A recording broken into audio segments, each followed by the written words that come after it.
नमस्कार, मैं हूं विशाल यादव। स्वागत है आप सभी लोगों का आज के इस लाइव सेशन में। क्या सच में हमारे देश की अदालतें बिक गई हैं? क्या सच में जज बिकते भी हैं? दोस्तों, आप लोगों के मन में यह सवाल कई बार आया होगा, तो आज मैंने सोचा कि आप सभी लोगों को सबूत भी दिखाया जाए। दोस्तों, साल 2014 से लेकर आज 2025 तक जितने भी मामले चुनाव आयोग और नरेंद्र मोदी से जुड़े हुए गए हैं, उन मामलों को खारिज ही किया गया है। आज की सच्चाई देखकर आप लोग सच बता रहे कि दंग रह जाएंगे, क्योंकि आज इन तीनों का इस्तीफा मांगा गया है। आप लोग देख रहे हैं आपके स्क्रीन पर मुख्यमंत्री योगी आदित्यनाथ, प्रधानमंत्री नरेंद्र मोदी और गृह मंत्री अमित शाह, इन तीनों का इस्तीफा मांगा गया है। और इस्तीफे के कारण क्या है वो भी मैं आप लोगों को दिखाऊंगा, लेकिन बड़े शर्म के साथ कहना पड़ रहा है कि हमारे देश की अदालतें क्या कर रही हैं और हमारे देश के जज क्या कर रहे हैं। कितने सबूत दिखाए जाए?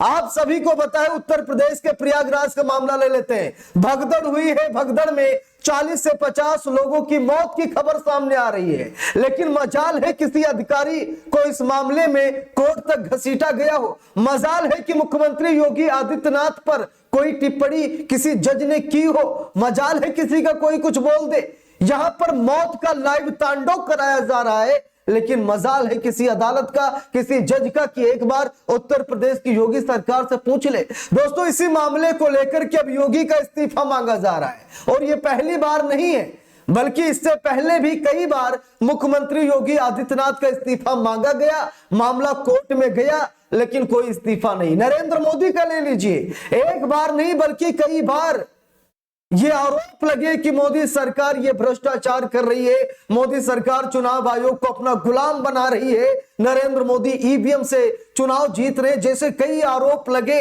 और कई बार मामला कोर्ट में गया, यहां तक कि मामला कोर्ट में गया कि नरेंद्र मोदी को अयोग्य ठहरा दिया जाए, नरेंद्र मोदी कोई चुनाव न लड़ पाए, लेकिन उसके बाद भी याचिका को खारिज कर दिया गया। जितनी बार, एक बार नहीं बल्कि जितनी बार नरेंद्र मोदी और चुनाव आयोग से जुड़ा हुआ मामला कोर्ट में गया है, उतनी बार उस मामले को टाला गया है। दोस्तों, बड़ी खबर मैं आपको दिखाऊंगा। आज इन तीनों के इस्तीफे पर चर्चा करेंगे हम लोग। आज जानेंगे कि आखिरकार कितनी बार नरेंद्र मोदी का इस्तीफा मांगा गया, गृह मंत्री अमित शाह का इस्तीफा मांगा गया और मुख्यमंत्री योगी आदित्यनाथ का इस्तीफा मांगा गया। विस्तार से हम लोग यहां पर बात करते हैं, तो शुरुआत करें। शुरुआत करने से पहले कुछ वीडियो हमारे हाथ लगी है, उसे मैं आप लोगों को दिखाना चाहूंगा। उत्तर प्रदेश की योगी सरकार का इस्तीफा मांगा जा रहा है, और इस्तीफा साधारण इंसान नहीं, आम इंसान तो मांग ही रहे हैं, लेकिन शंकराचार्य इस्तीफा मांग रहे हैं। दोस्तों, वीडियो देखना चाहेंगे? चलिए मैं आपको वीडियो दिखाता हूं, जरा देखिए शंकराचार्य यहां पर क्या करें। आप लोग वीडियो देखिए। हम तो कहते हैं कि ऐसे मुख्यमंत्री को कुंभ पर्व रहते रहते इस्तीफा दे देना चाहिए। ये नहीं है पद के काबिल, ये जनता से झूठ बोलता है। तो आज सबसे बड़ी जो हम लोगों के मन में पीड़ा है वो ये है कि हमारा मुख्यमंत्री झूठा है। नरेंद्र मोदी, अमित शाह जी, जेपी नड्डा जी, जो लोग भी हैं, इनको हटा करके किसी सक्षम व्यक्ति को करे। अभी भी करोड़ों लोग यहाँ आने वाले हैं। ये संभाल पाएगा? ये संभालेगा नहीं। ये प्रेस संभालेगा, ये लिपापोती करेगा। तो दोस्तों, यहाँ पर तो कहते हैं कि ऐसे मुख्यमंत्री को यहाँ पर आप लोगों ने देखा किस कदर मुख्यमंत्री योगी आदित्यनाथ का इस्तीफा शंकराचार्य मांगते हुए नजर आए। आप लोगों ने वीडियो देखा। और दोस्तों, ये तो योगी आदित्यनाथ का है। चलिए प्रधानमंत्री नरेंद्र मोदी की तरफ बढ़ते हैं, लेकिन उससे पहले सुप्रीम कोर्ट के वरिष्ठ वकील प्रशांत भूषण साहब का बयान देख लेते हैं, ताकि खबर को समझने में आसानी हो। यहां पर देखिए कैसे जजों को खरीदा जाता है, यहां पर देखिए कैसे जजमेंट को खरीदा जाता है। अगर कोई साधारण इंसान ये बात कहता तो शायद मैं आपको ना दिखाता, लेकिन ये बात प्रशांत भूषण साहब कह रहे, जो कि वो खुद सुप्रीम कोर्ट के वरिष्ठ वकील हैं। जरा देखिए प्रशांत भूषण साहब क्या करें, इनका वीडियो देखिए। जजमेंट आ गया कि मैंने 9 करोड़ रुपए देकर, घूस देकर, चीफ जस्टिस को घूस देकर ये जजमेंट खरीदा है। मेरे पास ये आदमी आया था, उसने बोला 9 करोड़ में इसने जजमेंट खरीदा है और कल ये जजमेंट आ जाएगा, आप देखिएगा। और यकीनन अगले दिन वो जजमेंट आ गया। गोगोई साहब का ही एग्जाम्पल ले लीजिए, अयोध्या का जजमेंट दिया, रफाल का जजमेंट दिया, और तुरंत रिटायर होने के बाद उनको राज्यसभा का मेंबर बना दिया। अरुण मिश्रा को देख लीजिए, इतने सारे जजमेंट अडानी के फेवर में तो उन्होंने कम से कम 40,000 करोड़ रुपया अडानी को प्राप्त करवाया। कम से कम 6 जजमेंट्स दिए अडानी के फेवर में। उनको रिटायरमेंट के बाद एनएचआरसी का चेयरमैन बना दिया। तीसरा कारण बहुत खतरनाक कारण है, बहुत खतरनाक। इन्होंने सारी एजेंसीज को लगाकर सब जजेस के ऊपर डोसियर बना रखे हैं। पूरे जजेस के आईबी, सीबीआई, इनकम टैक्स सब लोगों से छानबीन कराते हैं। और अगर किसी जज या उसके किसी नजदीकी रिश्तेदार के बारे में कुछ ऐसी इंफॉर्मेशन मिल जाए जिससे उसकी कोई कमजोर नब्ज को पकड़ा जा सके, तो उसके आधार पर ब्लैकमेल करते हैं। कह देते हैं कि देखिए हमारे पास ये है, अब आप सोच लीजिए। दूसरा कानून सरकार ने पेश किया है कि चीफ जस्टिस को हटाकर एक minister to be nominated by the prime minister, यानी कि एक प्राइम मिनिस्टर, एक उनका मिनिस्टर, एक leader of opposition. Law minister 4 secretaries के नाम अपने हेड से निकालता है, जैसे ड्रॉ ऑफ लॉट्स में होता है ना, 4 सेक्रेटरीज के नाम उसने निकाले।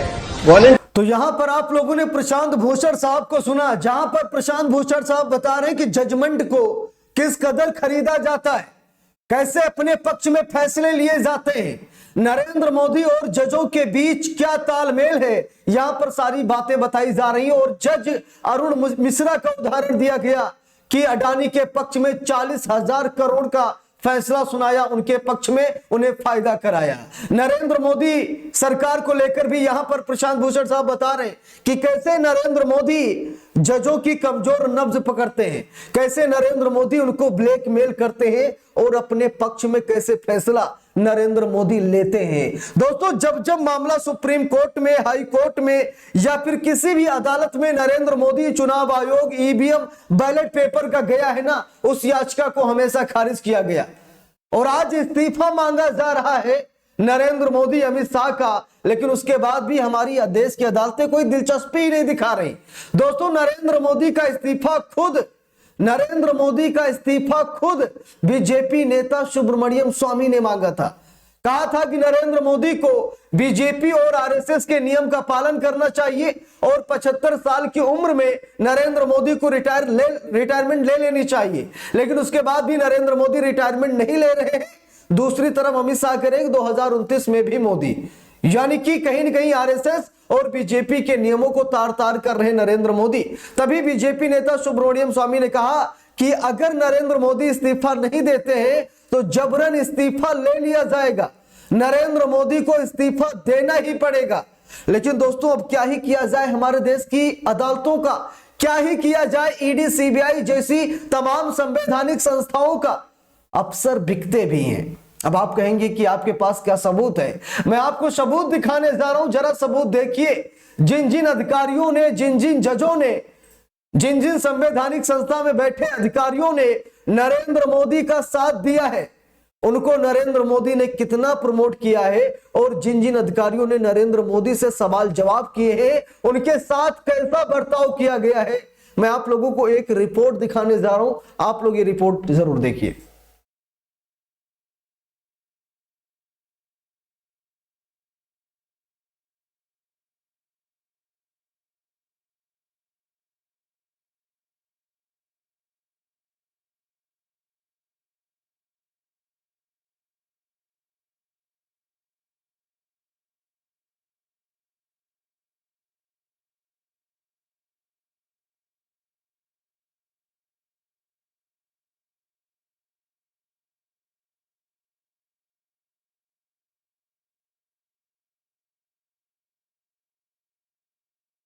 आर के राघवन, गुजरात दंगों में नरेंद्र मोदी को एसआईटी जांच में क्लीन चिट। साइप्रस का हाई कमिश्नर नियुक्त किया गया। जस्टिस सदाशिवम, फर्जी मुठभेड़ मामले में अमित शाह को क्लीन चिट दी। केरल के राज्यपाल बनाए गए। जस्टिस सुनील गौर, पी चिदम्बरम की गिरफ्तारी का रास्ता साफ किया। पीएमएलए के अध्यक्ष नियुक्त किए गए। केवी चौधरी, सहारा बिड़ला मामले में मोदी और अन्य नेताओं को क्लीन चिट। केंद्रीय सत्कर्ता आयुक्त बनाए गए। राकेश अस्थाना, गुजरात पुलिस के कई मामलों को कॉम्प्रोमाइज किया। सीबीआई के स्पेशल डायरेक्टर बनाए गए। वकील यू ललित, फर्जी एनकाउंटर केस में अमित शाह के वकील। सुप्रीम कोर्ट के जज बनाए गए। संजीव भट्ट, गुजरात दंगों में मोदी अमित शाह की भूमिका पर सवाल उठाए। कई मामलों में फंसाकर जेल में डाला गया। वाईसी मोदी गुजरात दंगों और हरेन पंड्या हत्याकांड केस में क्लीन चिट दी। एनआईए के प्रमुख बनाए गए। जज लोया अमित शाह के एक मामले में तय तक जाना चाहते थे। सबको पता है उनके साथ क्या हुआ। मोदी हमेशा अपने आप। तो यहां पर आप लोगों ने देखा कि जो अधिकारी, जो जज नरेंद्र मोदी के लिए काम करते हैं, उनके साथ कैसा बर्ताव किया जाता है, और जो नहीं करते यानी कि सरकार की चरण वंदना और सरकार के साथ काम नहीं करते, उनके साथ कैसा हाल किया जाता है। आप लोगों ने यहां पर इस रिपोर्ट को देखकर अंदाजा लगा ही लिया होगा। दोस्तों, अब आते हैं मेन खबर की तरफ, जहां पर कई बार नरेंद्र मोदी का इस्तीफा मांगा गया, गृह मंत्री अमित शाह का इस्तीफा मांगा गया, कोर्ट में सबूत तक रखे गए, लेकिन उसके बाद भी इन लोगों ने इस्तीफा नहीं दिया और ना ही हमारे देश की अदालतों में कोई दिलचस्पी दिखाई।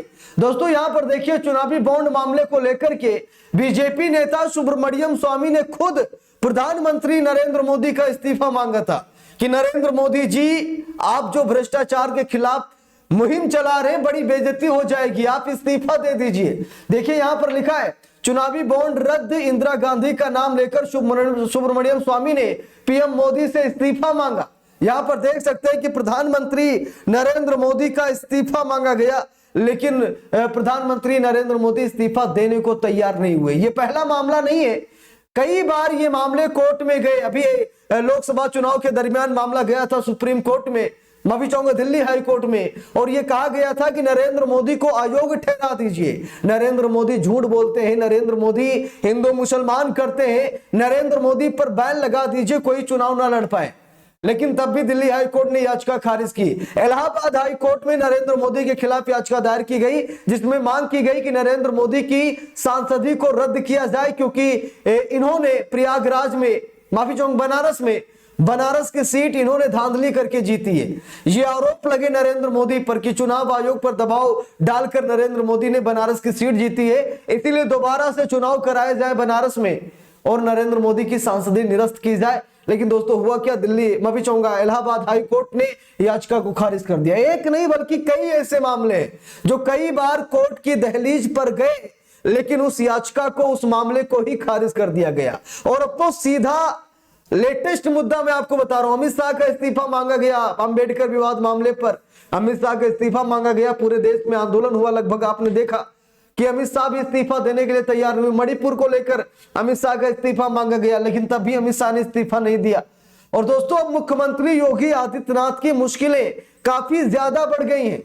यहां पर देख सकते हैं कि मुख्यमंत्री योगी आदित्यनाथ को उनके पद से हटाने के लिए मामला इलाहाबाद हाई कोर्ट में गया, और उसके बाद अब तो शंकराचार्य भी कहने लगे हैं कि मुख्यमंत्री योगी आदित्यनाथ को इस्तीफा दे देना चाहिए। दोस्तों, खबर में देखिए, लिखा है, न्यूज 18 की रिपोर्ट है, लिखा है, खतरे में सीएम योगी की कुर्सी, किसने और क्यों खटखटाया इलाहाबाद हाई कोर्ट का दरवाजा। पूरा मामला क्या है? मामला यह है दोस्तों कि शेखर यादव जज के बयानों का समर्थन किया योगी आदित्यनाथ ने, ऐसा आरोप लगा, इसीलिए मामला सीधा कोर्ट में गया और योगी आदित्यनाथ का इस्तीफा मांगा गया। लेकिन दोस्तों, अब महाकुंभ में भगदड़ को लेकर के मुख्यमंत्री योगी आदित्यनाथ का इस्तीफा मांगा जा रहा है, और यह इस्तीफा कोई आम इंसान नहीं बल्कि शंकराचार्य मांग रहे हैं। कई शंकराचार्य सामने आ गए हैं जो योगी आदित्यनाथ का इस्तीफा मांग रहे हैं। मैं आपको वीडियो दिखाना चाहूंगा, जरा यहां पर देखिए शंकराचार्य क्या कह रहे हैं, आप लोग वीडियो देखिए। हम तो कहते हैं कि ऐसे मुख्यमंत्री को कुंभ पर्व रहते रहते इस्तीफा दे देना चाहिए। ये नहीं है पद के काबिल, ये जनता से झूठ बोलता है। तो आज सबसे बड़ी जो हम लोगों के मन में पीड़ा है वो ये है कि हमारा मुख्यमंत्री झूठा है। नरेंद्र मोदी, अमित शाह जी, जेपी नड्डा जी, जो लोग भी हैं, इनको हटा करके किसी सक्षम व्यक्ति को करे। अभी भी करोड़ों लोग यहाँ आने वाले हैं, ये संभाल पाएगा? ये संभालेगा नहीं, ये प्रेस संभालेगा, ये लिपापोती करेगा।